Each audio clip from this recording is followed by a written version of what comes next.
Hello guys, in this video, you'll learn how to call SKYVVA V4 Integrate with iMessage API.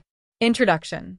This diagram shows how the SKYVVA Integrate with iMessage API has evolved from V3 to V4.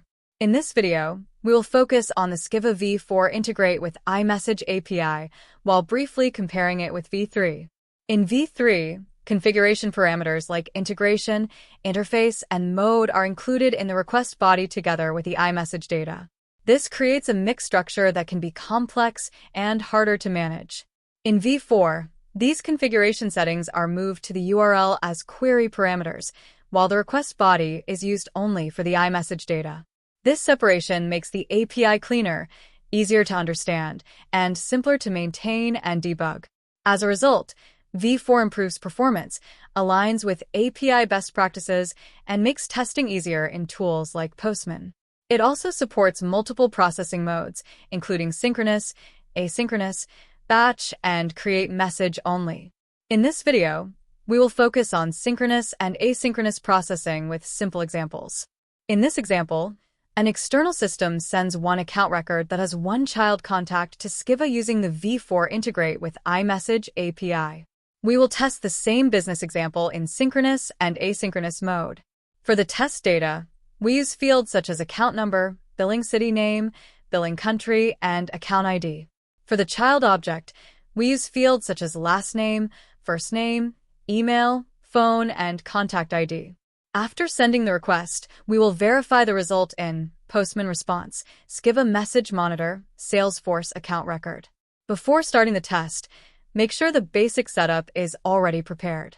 For example, the SKYVVA interface is already configured, the API user has permission, and you already have a valid access token.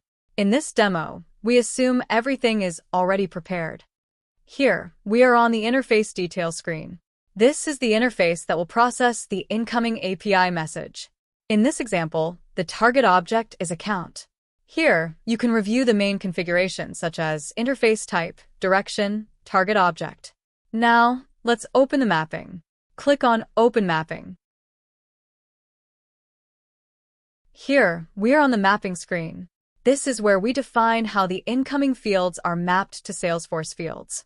For example, we map two levels, account and contact. You can see that we map the fields one by one. The mapping is already prepared for this demo. After reviewing the mapping, click Save.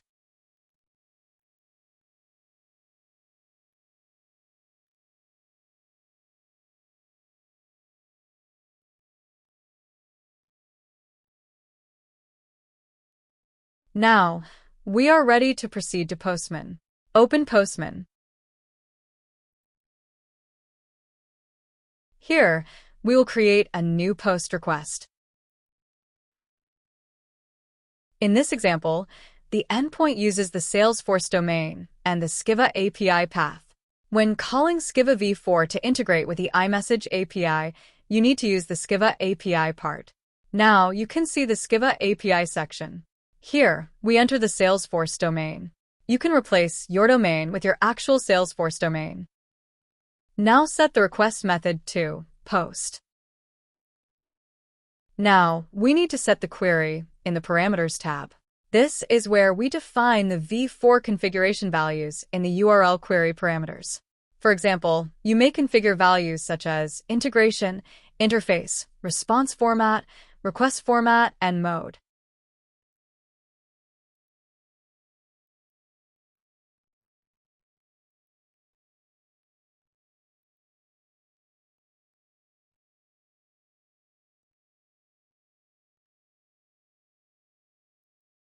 In V4, these settings are moved to the query parameters instead of the request body.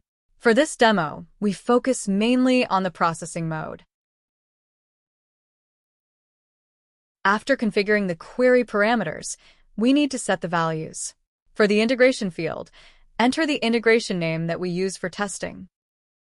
For the interface field, enter the interface name that we use. For the request format and response format, you can use XML or JSON based on your requirements. In this example, we use the JSON format. For mode, we set the query parameter for synchronous mode. If your API also requires integration or interface in the query parameters, add them here based on your SKYVVA configuration. After configuring the query parameters, we need to set the request body. Now, go to the Body tab.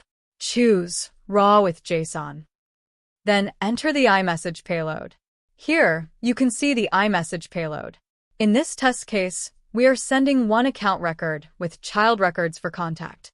This video does not cover how to generate an iMessage payload. If you want to learn how to generate an iMessage payload, you can check another video on the SKYVVA YouTube channel. Before processing, make sure you have a valid access token. Now click Send.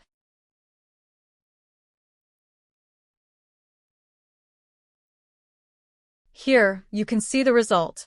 Because this is synchronous mode, Postman waits for the final processing result. That means SKYVVA processes the message immediately and returns the response in the same API call. Now review the response in Postman. If the request is successful, you should see a success result directly in the response. If something is wrong, you may also get the error directly in the response. This is the main behavior of synchronous mode. Now, go to Salesforce to verify the results. Here, you can see one record created in the account object.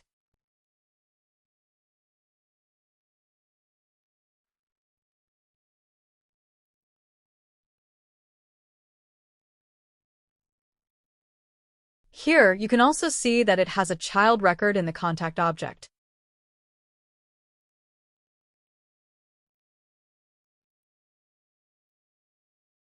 After verifying the results in Salesforce, go to the SKYVVA Message Monitor.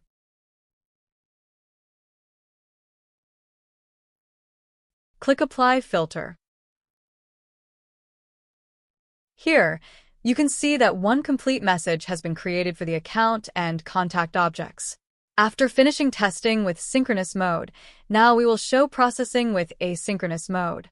Back to the Postman. Prepare asynchronous parameters. In the Params tab, change the processing mode to asynchronous mode.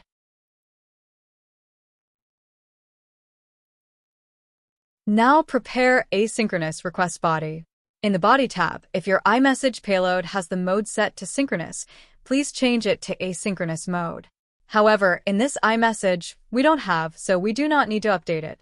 In this step, we change the value in the iMessage field for the second processing.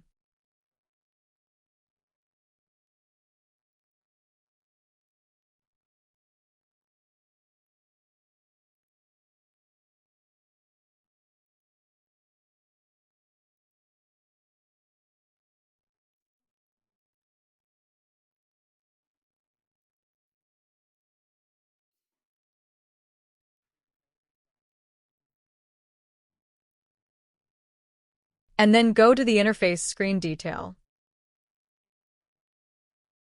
Click on the Edit icon button for processing mode. Choose asynchronous mode.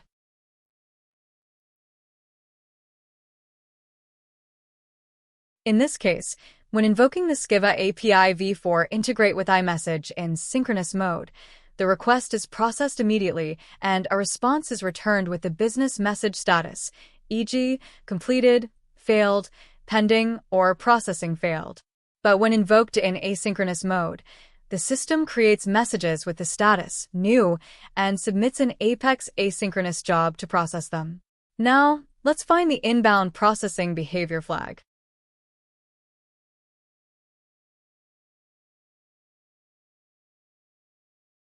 Here, you can see the inbound processing behavior picklist.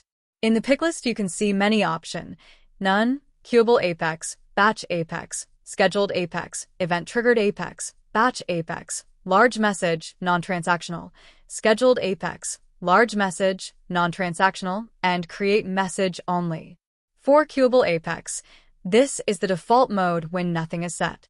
We use a single transaction, a job with type queuable apex, to process the request. This can lead to the governor limit exception, and there is no way to retry or switch to resolve the error. For batch apex, we use this mode when the queuable apex mode is insufficient due to a large request size. For scheduled Apex and event trigger Apex, we added two new pick lists used with the raw basket.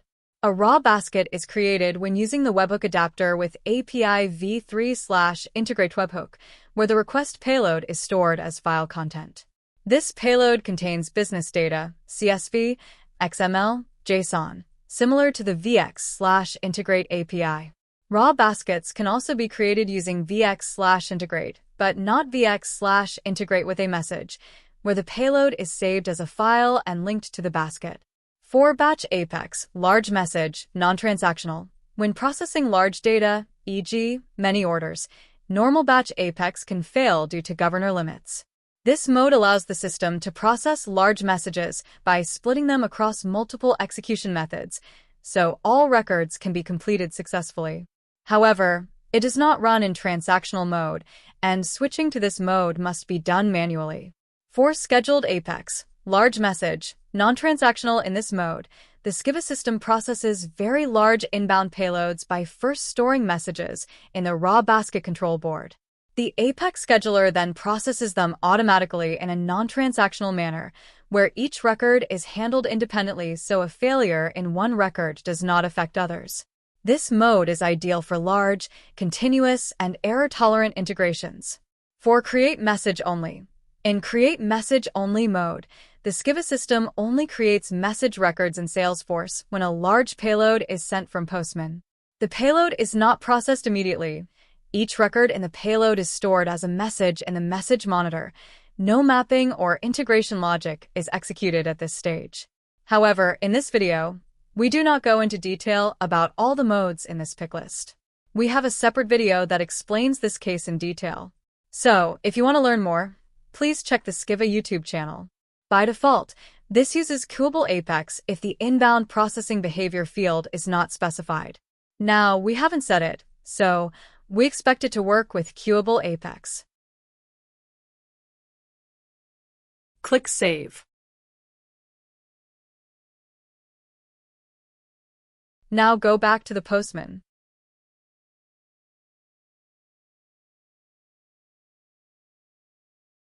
Now click Send.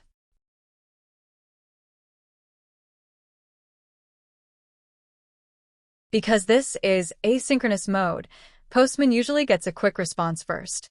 This response normally confirms that the message was received or accepted, but it does not always mean the final business processing is already complete. That is the main difference from synchronous mode. In asynchronous mode, the processing continues after the API response. Here, you can see the response in Postman containing the job ID. You can use it to retrieve and query the job status if you want to know the processing result. Now, go to the job monitor to check the status.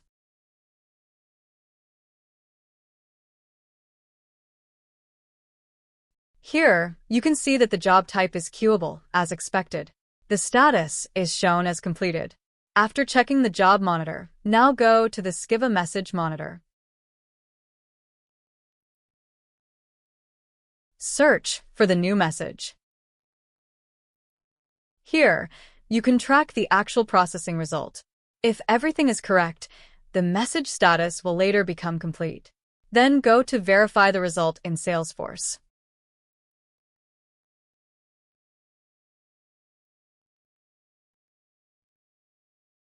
Here, you can see that one record was created in both the account and contact objects correctly, which means the asynchronous processing completed successfully.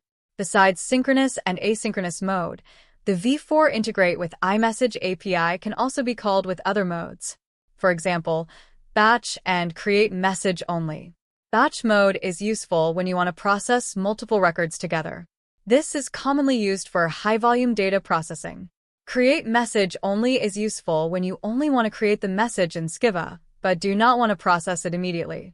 This allows message creation and processing to be handled separately. We have now finished demonstrating how to call the SKYVVA V4 Integrate with iMessage API in both synchronous and asynchronous modes. Summary. In this video, we demonstrate how to call the SKYVVA V4 Integrate with iMessage API using Postman, highlighting its improved and cleaner design compared to V3 by moving configuration settings like integration, interface, and mode into URL query parameters. We walk through a practical example of sending an account record with a child contact from an external system to Salesforce, including interface setup, field mapping, and request configuration. The video also explains the difference between synchronous processing, where the result is returned immediately, and asynchronous processing, where the request is accepted first and processed in the background, followed by verifying the results in Postman, SKYVVA Message Monitor, and Salesforce. Thanks for visiting our YouTube channel. See you in the next video.